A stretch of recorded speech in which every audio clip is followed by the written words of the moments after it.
Manic and Chill is back in session for another week. Week 4 of the NFL season. And Shane, we get comments every once in a while about, do we like any players? It's always sell this player. Man, I don't believe in this player. The market doesn't believe in this player. It seems like it's a lot of negative that we talk about. And I think that's just because the nature of Dynasty. On the live streams, we get a ton of questions. And part of it's probably that you and I are jaded because we play in a lot of leagues, consuming content constantly. So a lot of it is negative, sell.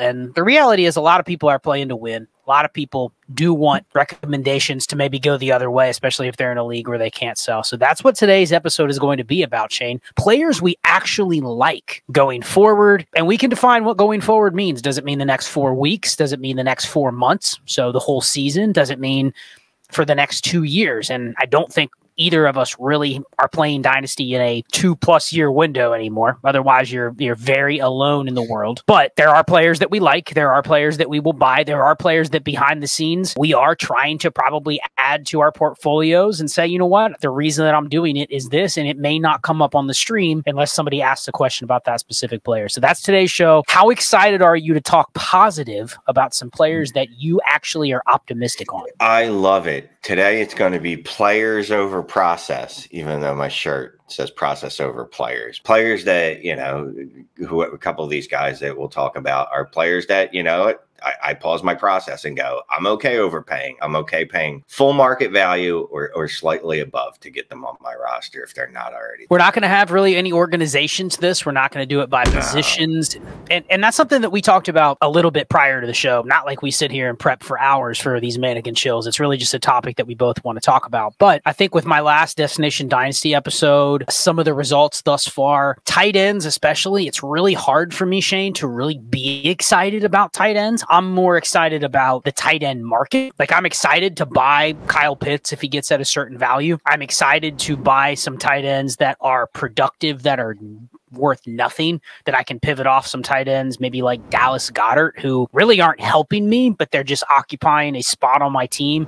But other people in my league may hold value. So when it comes to like tight ends, I'm not really excited about them. I'm more excited about being able to play the market and play the position differently. And then running backs, everybody knows our thoughts on running backs. They serve a purpose on my roster. I'm really agnostic as to what running backs I have. And I like buying running backs when they serve a purpose on the roster I'm buying them for. I'm not going to say, man, I don't like this guy. If they can start for me, they can give me short-term production and I need the production, I'm open to buying running backs. So for me, I'm not really excited about tight ends or running backs from like a buy or a usage. Let's talk about how good of an investment they are. It's more of what purpose do they serve for my roster construction. But how about you on those two positions? Because they seem like they're just kind of dead and flat right now. Well, I mean, at tight end, there's obviously Laporta, but if you haven't already bought him, chances are you're not going to be able to do so, right? But from a usage perspective, snaps, routes run, target share, all that good stuff, I'm feeling pretty good about Luke Musgrave. I feel like he could be like the discount Sam Laporta. Like, you know, you go shopping and you want to get a Sam Laporta, but you can't afford a Sam Laporta, and you're not sure that you should spend that type of money on a Sam Laporta. Maybe you go spend a fraction of that on a Luke Musgrave, a discount version, and see what comes. Now, is he ever going to be Sam Laporta? Probably not. Will he ever be a difference maker? I'm keeping it positive this episode. It's possible. It's in the realm of possibility, right? Guy's got a 16% target share as a rookie. That's not bad through 3 games. I know that Christian Watson hasn't played yet, and things might change when he plays. But, you know, for his first 3 games, I'm happy with his snap share and his usage. So at least him, I'm happy for him. I like him. Yeah, I mean, for me, I'm not going to really add those positions, but certainly if you want to talk about them as players that you're interested in acquiring or players that you're interested in, you know, buying more for your portfolio, then fine. But I'll go ahead and get started. But my first one that I don't want to say I'm surprised about this one. It's a player that I mentioned on the stream the other night. It's a player you and I have always liked. And if you look back historically at some of the same data that I'll talk about now for this year, he's always been good. He's always been undervalued. We are victims of sometimes assuming a situation is going to be X, and then we get a small enough sample size that grows into now it's a 3-game sample size of maybe we were not right. The player I'm referring to is Marquise Brown. Everyone just assumed the situation was going to suck. And that's it. If you would have told me some of the numbers that he has, played 95% of the snaps, he's running routes on over 95% of the snaps that he's playing, 28% target share, like really you would say that's pretty healthy. You could pull those numbers out and you could ask somebody, are you interested in those peripherals? And they'd probably say, oh, yeah, for sure. And the only separation was they thought he's going to be on such a bad team. But then you look at Arizona, Arizona's drop back EPA this year, 13th out of 32. Not great, but not terrible. Like, no one thought he'd be able to produce with Josh Dobbs. Even if I would have told you, would you have been shocked if I told you Hollywood Brown got 25% target share? You would have said, yeah, I probably expect that, right? He's a good player. But then if I told you they would get league average quarterback play, you'd go, okay, I probably should buy more Hollywood Brown. So that's where I'm at. Even if Kyler Murray doesn't come back, even if the team is just the 4th worst team in the league or the 6th worst team in the league and just not the stone cold worst, it does look like they're going to be competitive, and it looks like he's still going to be able to produce even in the situation that he's in. And that does not take into account that he's a free agent. You could look up next year, and what if Kyler Murray comes back, they re-sign Hollywood Brown, they draft another receiver alongside Hollywood Brown. Now we're looking at next year is whether it's Kyler Murray or whether it's a rookie quarterback, you're looking at an offense where you actually want to buy in. So I really would like to get more Hollywood Brown, and I think you do it in ways that you got to be creative, but I think he's a guy you can still buy. Yeah, well, you're always going to be able to buy Hollywood Brown. He's just one of those dudes that's going to just be perpetually not liked. I don't know if that's the correct wordage, but I don't know if any of that was English that just came out of my mouth. He's always injured. He never breaks out, blah, blah, blah, blah, blah. Like that's always the narrative around him. And yeah, I was one of the people that was guilty going, and this Arizona offense is just going to be bad.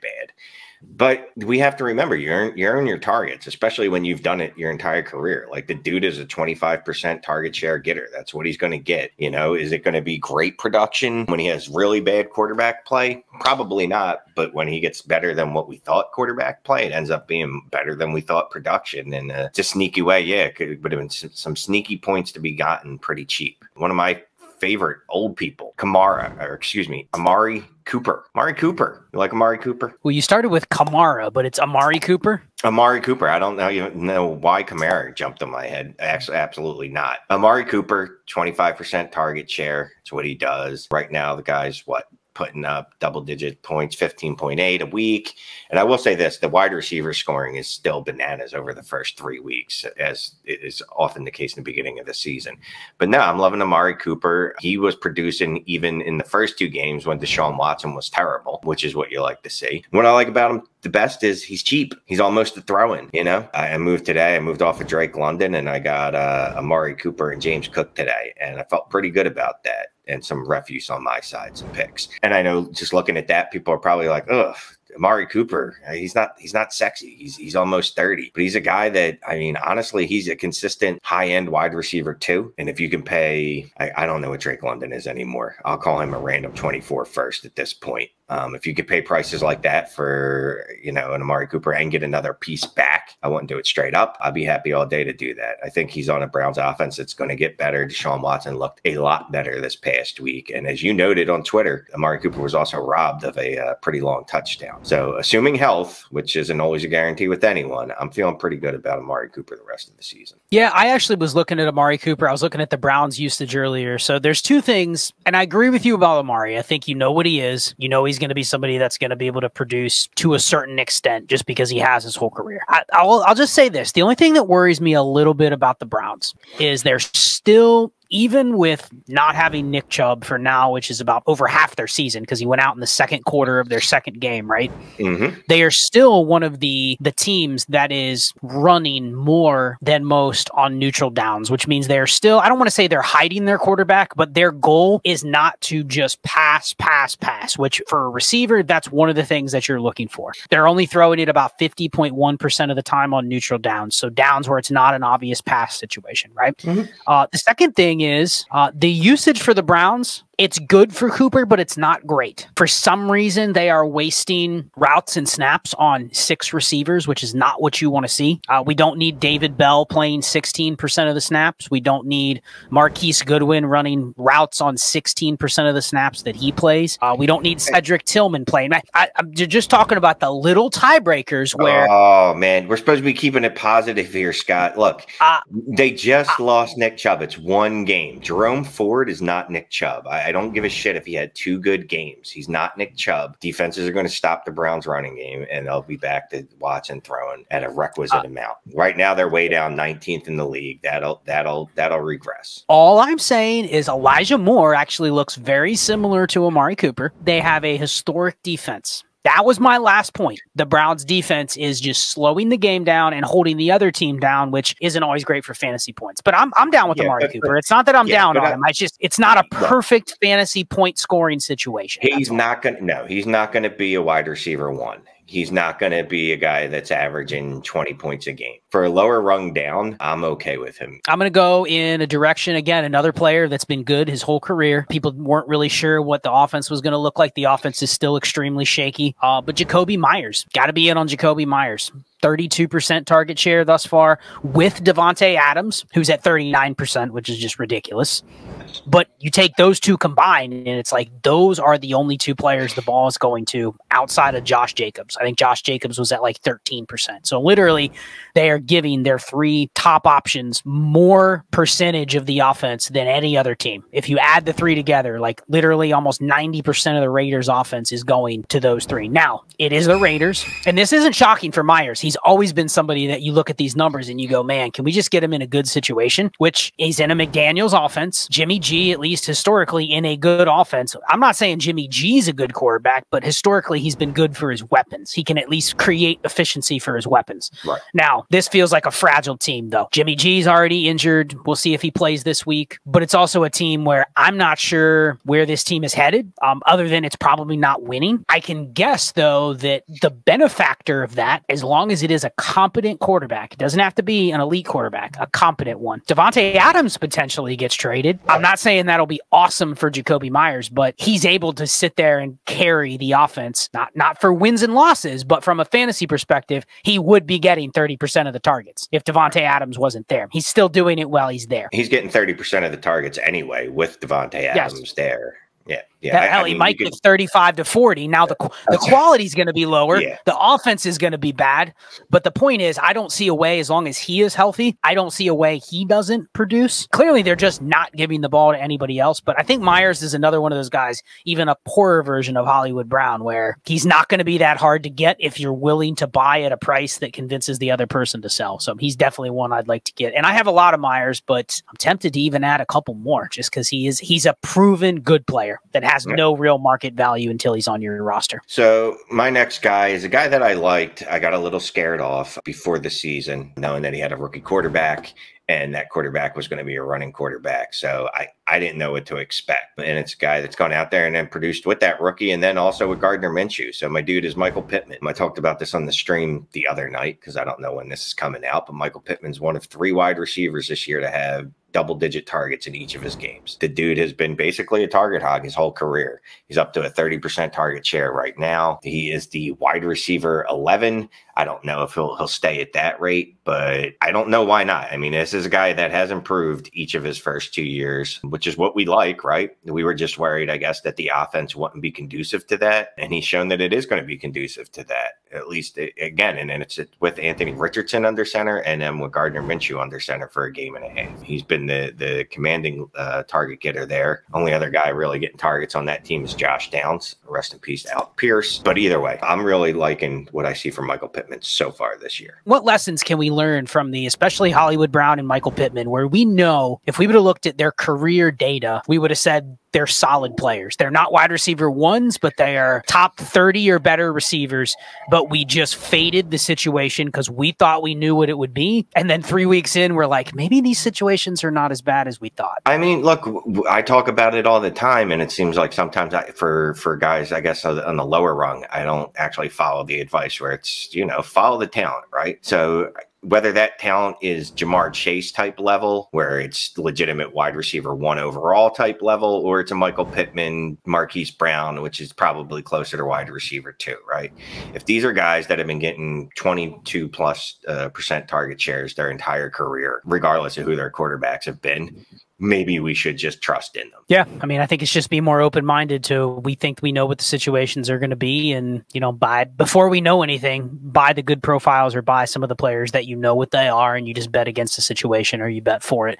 I'll throw this one out there only because I think it's a situation that's entirely up in the air, but I'll throw Wan'Dale Robinson out there. He had 5 targets in 9 routes. And if you look at the Giants' usage, the Giants, A, have been one of the worst offenses in the league, but B, they are an offense that I'm not sure they know what they want to do yet. They obviously have Darren Waller. They have played, I think, Daniel Bellinger more than people thought that they would. And then their receiver usage is just maddening. They've played 6 receivers, and 2 of them probably are playing way more than they need to. So hopefully they start to tighten it up and they're only using 3 or 4 receivers instead of 6. Something's got to give. At some point, you got to go, let's give Wan'Dale and Jalen Hyatt a shot to earn more roles. And that's a guy that as soon as he came back on the field, I didn't even know if he would play last week. And he only played, I think, 27% of the snaps. Ran 9 routes, 5 targets. So 5 out of 9. That's pretty good. So, I mean, if that continues, not saying it's going to stay at that rate, but feels like when he's out there, he's probably the preferred target for them to go to, which is what it was last year before he got injured. He's a good guy to get as a throw-in pivot from a receiver that the metrics are not favorable. Like there's some, and I know this is supposed to be a positive show, but there are a few receivers out there that people still hold with a little value that I don't know if I really want anymore.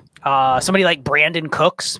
I can probably get Wan'Dale Robinson in a third for Brandon Cooks. Yeah, but I do like Robinson. I mean, we saw that last year, right? His targets per route run was really high. He's a dude that can make stuff happen. So I like that. He's a guy that I was trying to get in the offseason because you could get him fairly cheap. But yeah, if you could pivot from Brandon Cooks, anyone in that tier, I would go so far as I would say someone like a Tyler Lockett, but I'd need to pick back with Wan'Dale Robinson to do that. But yeah, just go through your roster. Who's your wide receiver 4 that you were hoping was going to be a wide receiver 3, and see if you could flip them for someone like Wan'Dale Robinson. Because like you said, he didn't have a ton of playing time last week, so his stats aren't out of this world. But if anyone's looking at the underlying peripherals, they'll see that, okay, maybe this is a guy I need to get on my roster. And it's probably a way you can maybe get off of a couple players that might be cooked. Somebody like Juju Smith-Schuster, I'd probably rather have Wan'Dale Robinson. Yes.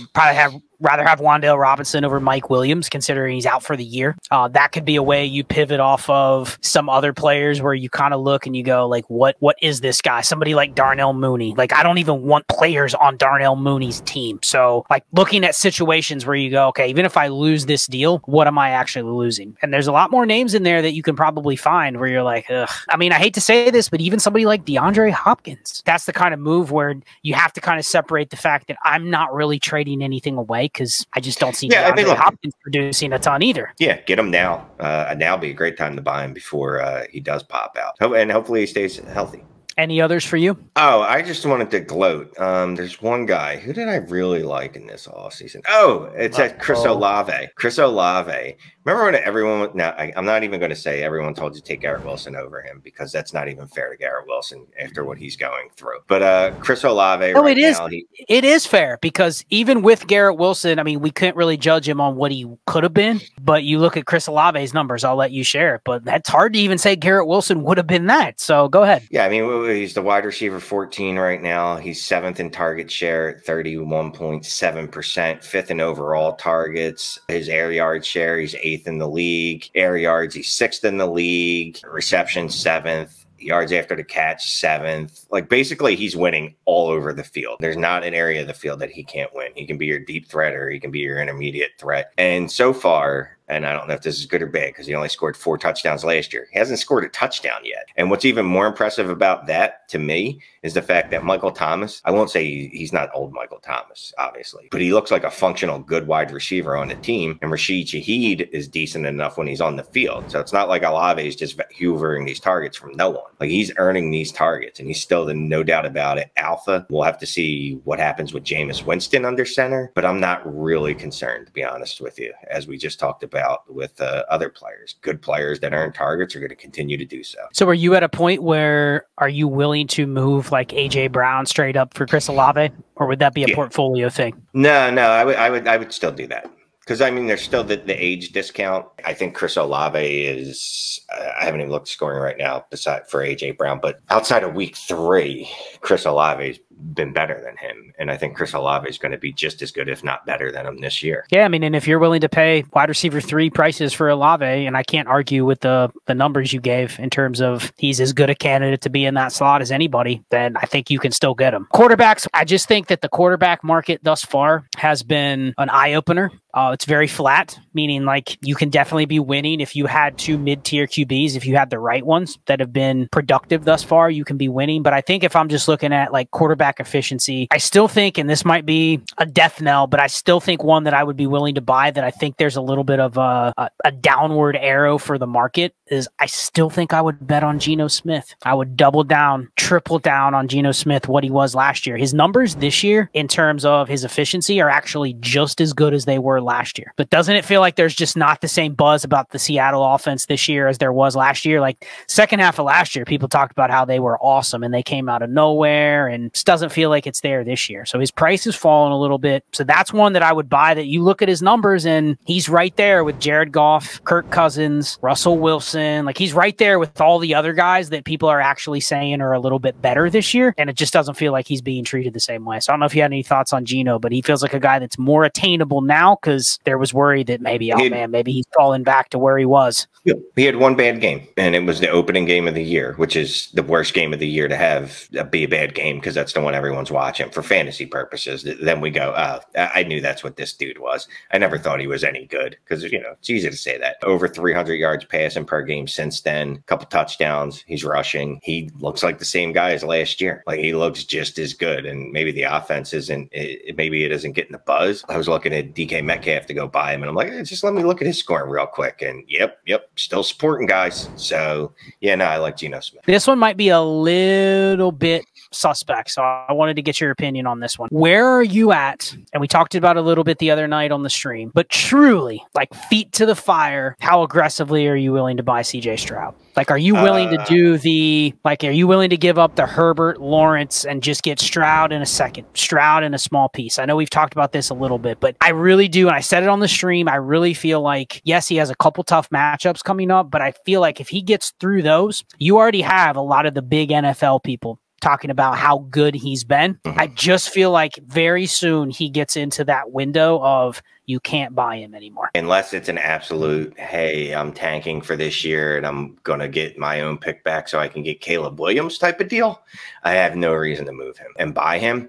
I have no problem at all adding a second to, I'll say Lawrence. Herbert, I'll have to think about. You know what I mean? Herbert is a machine, and he is coming off a 400-yard passing game, which probably colors it a little bit. But no, I definitely think the kid's legit. I mean, he's one of those dudes, like if you could somehow just add it first to Daniel Jones and go get Stroud, I would do that. Thinking of ranges of outcomes, one guy that actually looks a lot better on paper, and you might have watched him the other night, but is Baker Mayfield somebody you would buy with a thought that he gets a future look elsewhere after this year? Because everyone's just already convinced he's a one-year bet. After this year, he's a bench quarterback. Is he a guy you would buy if you can get him for less than a first? I'm okay with it. I think I'm betting against the outcome where he has a future and everyone else doesn't think he does. Yeah, I think he definitely does look like a guy that's going to have another shot no matter where it is next year. Like, he's going to have another job somewhere. Is he a guy Tampa may just go, hey, we'll give you a nice 2-year deal and we like you and we'll roll with you for another year or two? Because I don't think Tampa has a path to getting an elite quarterback anytime soon. It feels like this might be another like Jimmy G, Jared Goff, Kirk Cousins thing where maybe they give him another couple years. You think so? You know how hard it is to prognosticate what teams are going to do at quarterback in the future. It's a futile effort, but I think he himself is definitely in a position where he'll be a starter somewhere. Could it be Tampa? I don't see why not, because even in that Eagles game, even though the Eagles completely decimated the Bucs, it wasn't because of him. It was just because the Eagles have one of the better defensive lines in the league and one of the better running games in the league. So they completely shut down their run. But it wasn't like there was anything Baker was doing. I'll say this. He looked a lot better than from what I remember in Cleveland, even if the numbers didn't bear it out. So I'm fine. He's a guy that, yeah, I'll throw a second at, which is crazy because you could have had him free 6 months ago probably and just let him sit on your roster. but he's a guy that, I think we can look forward to him getting some more run in the future. And then the last one, I think you can still buy this guy for a third, but there's a chance that he probably starts the rest of the year. Maybe we don't think it's for sure, but I think there's an outcome where he does. And he also solidifies himself as a pretty high-end backup going forward. Would you buy Josh Dobbs? Because he looks a lot better in the efficiency metrics than I ever thought he would. Good enough to where, I'm not saying he's another Geno Smith, but good enough to where a team may go, we're not in a hurry to bench this guy. Hell, you may get yourself through bye weeks with a low-end QB2 that you got for free. And it's the same thing as you're getting with, Sam Howell or Mac Jones, but those guys actually cost the price of a starter where this guy's a throw-in. Would you be buying Josh Dobbs? Yeah, I'm fine throwing a third at Josh Dobbs. We can find quarterbacks to start. That's not an issue usually, right? It's can we find ones that are actually going to give us points when we do let them start? Could be a guy that gets you through bye weeks that you can get attainably without really having to pay anything. Just someone to be on your radar. So final thoughts. Anybody else you wanted to mention in this episode where we've tried to stay 95% positive? No, all this positivity is killing me. Now I got to go trade a wide receiver for another wide receiver and a pick so I can get this taste out of my mouth. Well, good luck, everybody. Week 4. Try to bring some positivity to a ever-changing and, quite frankly, sometimes negative and depressing Dynasty game because things are just so immediate that most of the stuff that gets discussed is what went bad. Who got injured, who didn't play well, what situations are bad, who we should trade. So look forward to that next week. We'll be right back at it Tuesday nights on the stream. Good luck week 4. Mannequin chill out.